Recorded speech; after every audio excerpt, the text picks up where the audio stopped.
જે લોકોને એસિડિટીની સમસ્યા રહેતી હોય, હાઇપર એસિડિટીની સમસ્યા રહેતી હોય, પેટમાં બળતરા થતી હોય, આંખોમાં બળતરા થતી હોય, છાતીમાં બળતરા થતી હોય, ચામડીમાં બળતરા થતી હોય, દાહ થતું હોય અને બધું ગરમ ગરમ લાગ્યા કરતું હોય, એ પિત્તજન્ય રોગોમાં આવે.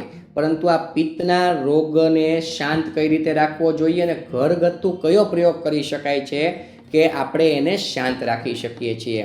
તો એક સરસ મજાની નેચરોપેથી પદ્ધતિથી આપણે એને શાંત રાખી શકીએ છીએ. સવારે ઉઠીને આપણે એનું જ્યુસ પી શકીએ છીએ. આનું નામ છે દૂધી. દૂધીનું જ્યુસનું સેવન કરવાથી પિત્તજન્ય રોગો શાંત રહે છે. આ એસિડિટીની સમસ્યા બિલકુલ થતી નથી અને દિવસ દરમિયાન તો તમને પિત્તનો અહેસાસ બિલકુલ નહીં થવા દે, કારણ કે દૂધી છે ને તે પચવામાં પણ સુપાચ્ય છે, તે ઠંડી છે, તે તૃષાશામક છે, હૃદય માટે પણ તે હિતકારી છે અને વધારાનું પિત્ત છે તે તમારા શરીરની બહાર કાઢે છે. એટલે દૂધીનું સેવન તો ભૂલ્યા વગર કરવું જોઈએ. જે લોકોને પિત્તની સમસ્યા છે એવા લોકોએ દૂધીનું સેવન અવશ્ય કરવું જોઈએ. અન્ય રીતે હું તમને વાત કરું તો દૂધીનું સેવન તમે કઈ રીતે કરી શકો છો કે દૂધીનું જ્યુસ એમાં થોડીક સાકર મિક્સ કરીને તમે એનું સેવન કરશો તો પણ તમારા પિત્તને શાંત થવું પડે છે, કારણ કે સાકર છે એ પિત્તના રોગીઓ માટે હિતકારી છે અને દૂધી જો બંનેનું મિલન થાય એટલે તમારા પિત્તજન્ય રોગોને શાંત થવું જ પડે છે. હવે તમારે કોઈ મીઠાઈ ખાવાનું મન થાય તો દૂધીનો હલવો ખાવાનો. પિત્તના રોગીઓએ દૂધીનો હલવો ખાવાનો. આનાથી શું થશે કે આનાથી એનું પિત્ત પણ શાંત થશે અને તમને જે મીઠાઈ ખાવાની તલપ લાગી હશે એ પણ તમારી પૂરી થઈ જશે.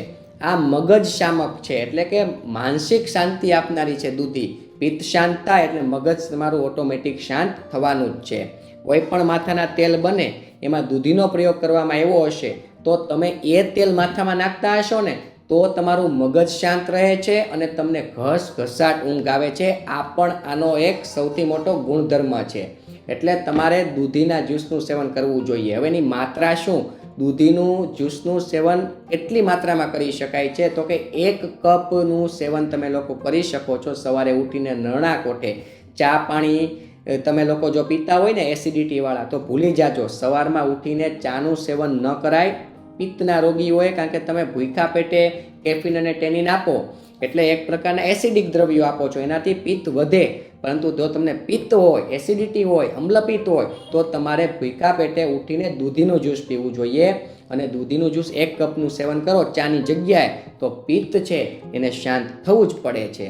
કઈ રીતે આનું જ્યુસ કાઢવાનું છે તો કે દૂધીને ક્રશ કરી નાખવાની છે, થોડુંક પાણી નાખીને કટકા કરીને ક્રશ કરી નાખવાની છે અને પછી તમારે કપડાથી વસ્ત્રગાળ કરવાનું છે. એટલે એકદમ પાણી જેવું પાણી થઈ જાય એ દૂધીનું જ્યુસનું સેવન તમે લોકો કરી શકો છો. આ પણ એક સરસ મજાની પદ્ધતિ છે.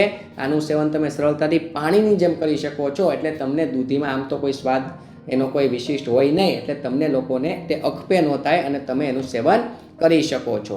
તો ટૂંકું ને ટચ આપણને જો પિત્તના રોગ હોય તો આપણે દૂધીનું સેવન જ્યુસ તરીકે કરી શકાય છે. પરંતુ પિત્ત અને કફ જો બંને હોય તો તમે દૂધીનું સેવન ન કરી શકો, કારણ કે તે ઠંડી છે, કફના રોગોને તે વધારનાર છે. એટલે પિત્ત અને કફ બંને હોય તો તમે એનું સેવન ન કરી શકો. અન્યથા ખાલી અમ્લપિત્ત હોય, ખાલી એસિડિટી હોય તો તમે આનું સેવન કરી શકો છો. ભૂખ્યા બેડે ખૂબ એન્ટાસિડની ગોળીઓ લેવાની તમને લોકોને ટેવ હોય ને તો અત્યારે તો તમને લોકોને કોઈ અહેસાસ નહીં થાય. તમને મજા આવશે કે આ ભૂખ્યા પેટે ગોળી લઈ દીધી અને આપણે સરસ મજાની મજા આવી ગઈ. અડધી કલાક પછી ભોજન કરી લીધું અને આપણને પિત્ત નથી થતું. પણ એક સમય એવો આવશે કે એ પણ દવા કામ નહીં કરે, પછી એનાથી મોટો ડોઝ પછી એ પણ કામ નહીં કરે. એટલે આ તમારે ધ્યાન રાખવાનું.